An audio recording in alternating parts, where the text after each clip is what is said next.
Hello everyone, আজকের mini blog একটু অন্যরকমভাবে স্টার্ট করছি। আজকে আমি আর আমার মা এসেছি মাসির বাড়িতে কিছু পার্সোনাল কাজের জন্য। আর এদিকে তো আমাদের এখন বাড়ি যাবার পালা, আর আমার মা তো ঘুমিয়ে গেছে। মানে মা আমাকে বললো তুই রেডি হয়ে নে, ততক্ষণে আমি একটু ঘুমিয়ে নিই। আর আমরা যেদিন এসেছি তার পরের দিনই কিন্তু রিটার্ন করছি। আর আমাদের সাথে সাথে কিন্তু বৌদি আর আমার এক মাসিমণিও যাচ্ছে। না না, আমাদের বাড়ি যাচ্ছে না, যাচ্ছি আমরা মাদার্স হাটে খেতে। আমার লাইফের কিন্তু এটা ফার্স্ট টাইম। অনেক ব্লগারদের দেখেছি যে এই মাদার্স হাটের ভিডিও করতে, তখন থেকেই ইচ্ছে ছিল এখানে একবার হলেও আসবো। তো সেটা আজ পূরণ হয়েই গেল।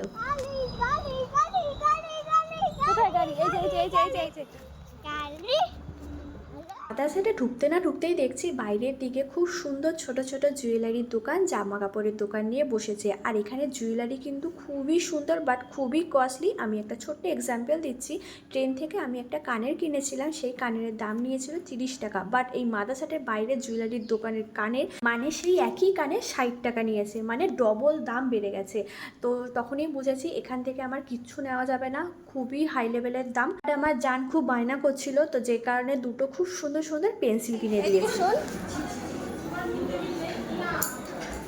আমরা এখন ভিতরের দিকে আসলাম, আর এখানের অ্যাম্বিয়েন্সটাও কিন্তু খুবই সুন্দর। আমি আগেই বলেছি, আমি অনেক ব্লগারদের দেখেছি এখানে ভিডিও করতে, তখন তারা রিভিউ দিয়েছে এখানের খাবারের কোয়ালিটিও কিন্তু খুবই সুন্দর। তো তখন থেকেই আমার ইচ্ছে করতে এখানে আসার। তো আজকে চলেই আসলাম আমার বৌদির সাথে, মায়ের সাথে, মাসিমণির সাথে, আমার জানের সাথে। বাট আমি একজনকে খুবই মিস করছি, সেটা হলো আমার হাজব্যান্ড। এখানের মেনু কার্ডের ব্যাপারটা হলো যে মোবাইলে স্ক্যান করে মেনু কার্ড আমাদের দেখতে হবে, তখন আমাদের খাবার দাবার চয়েস করতে হবে। তো সেই মতো আমরা অর্ডার করে দিয়েছি অনলাইনে।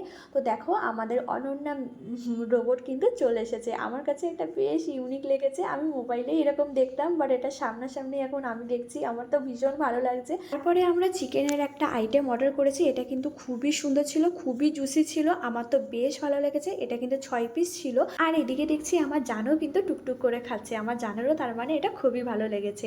বাট এটার দাম কিন্তু খুবই কস্টলি ছিল। যাই হোক, দামটা নাই বললাম। তারপরে আমরা যেসব খাবার অর্ডার করেছি সেগুলো এক এক করে অনন্যা রোবট নিয়ে চলে এসেছে। তো আমরা অর্ডার করেছিলাম মিক্সড ফ্রাইড রাইস, বিরিয়ানি, আর চিকেন কষা, না চিকেন কি জানি, যাই হোক এইটা আমি নাম জানি না, ভুলে গেছি। তো এই হলো আমাদের আজকে লাঞ্চ। আমাদের মানে আগের থেকেই প্ল্যান ছিল যে আমরা একেবারে রেডি হয়েই বেরোবো, মানে বাড়ি যাওয়ার উদ্দেশ্যেই বেরোবো, বাট আমরা মাদাসাটে খেয়ে দিয়ে তারপরে আমরা বাড়ি যাবো। সত্যি সত্যি এখানের খাবার কিন্তু খুবই সুন্দর। আমি না আসলে জানতাম না। আমার তো ইচ্ছে আছে যখনই মাসি বাড়ি যাবো তখন আরও একবার এই মাদাসাটে আসবো, আর তখন আমার সাথে আমার হাজবেন্ডকেও নিয়ে আসবো। আর আমার কাছে কিন্তু মিক্সড ফ্রাইড রাইসটা খুবই ভালো লেগেছে, মানে বিরিয়ানির থেকেও। তখন পরে ভাবলাম যে বিরিয়ানিটা যে কেন নিলাম। আর এদিকে দেখো আমার জান আমার সাথে আবার একটু দুষ্টুমি করাও স্টার্ট করে দিয়েছে। ও তো সেরকমভাবে কিছুই খাচ্ছে না। ফার্স্টে ওই চিকেনের আইটেমটা একটু ট্রাই করেছে, বাট পুরোটাও খেতে পারেনি, এখন আমার সাথে দুষ্টুমি করছে। তারপরে নিয়ে নিলাম বিরিয়ানি, আর বিরিয়ানির কোয়ান্টিটিটা কিন্তু অনেকটাই ছিল। তো আমরা 4 জন মিলে খেয়ে পাচ্ছিলাম না। আর এইসবের খাবার দাবার অনেক রিচ দেখে বেশি পরিমাণে খাওয়াও যায় না। আর তারপরে অর্ডার করেছিলাম নারকেলের পায়েস। উফ, কি সুন্দর ছিল গাইস, কি বলবো। আমার লাইফে এটা ফার্স্ট টাইম ট্রাই করছি, খুবই ভালো লেগেছে, যে কারণে আমি পরে আরও একটা অর্ডার করেছিলাম। ছেড়ে দাও ছেড়ে দাও। আমি অনন্যা, আমি খাবার নিয়ে যাচ্ছি, ছাড়। দয়া করে আমাকে রাস্তা দেবে। আরে ছাড়, বকা দেবে বকা দেবে বকা দেবে বকা দেবে। ওরা তো দেখতেই পেরেছে আমার জান অনন্যা রোবটের সাথে কীরকম খেলাধুলো করছে। তারপরে ওটা টয়লেট পেয়েছিল, যে কারণে আমরা একটু বাইরের দিকে আসলাম। এখানে দাঁড়া, একটা ছবি তুলি, এখানে দাঁড়া, একটা ছবি তুলি। এইখানে দাঁড়া, এই তুই চল। এখানে দাঁড়া, এখানে দাঁড়া, এখানে দাঁড়া, একটা ছবি তুলি।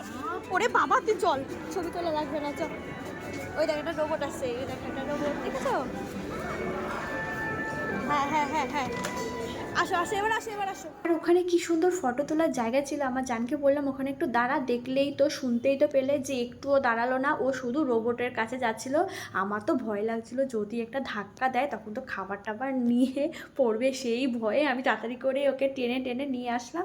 তো চলো এখন আমরা বাড়ি যাচ্ছি। তো আজকের জন্য মিনি ব্লগ আমি এখানেই শেষ করছি, টাটা।